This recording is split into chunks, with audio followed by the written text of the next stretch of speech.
आणि निर्णय 1 वाजेपर्यंत येईल अशी अपेक्षा आहे। प्रचंड असा मोठा विद्यार्थ्यांचा जनसागर। माध्यम प्रतिनिधी आपण पाहू शकतो, अगदी देशभरातून सगळं माध्यम प्रतिनिधी, विविध भाषांचे, विविध राज्यातील प्रतिनिधी न्यूज चॅनल या ठिकाणी आलेले आहेत आणि रस्त्यावर आपण पाहू शकतो इतकी प्रचंड गर्दी आहे की दोन्ही बाजूने रस्ता आता पूर्ण तुंब भरलेला आहे।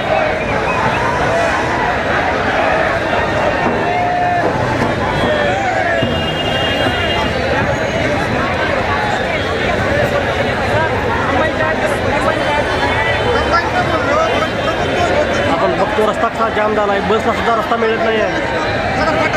विद्यार्थी प्रतिनिधी आपलं या ठिकाणी जे म्हणणं आहे त्याचं एक निवेदन सादर करत आहेत आणि ते सरकारपर्यंत पोहोचवण्याचं काम करण्यात येणार आहे। तुडुंबाशी रस्त्यावर गर्दी, प्रचंड गर्दी।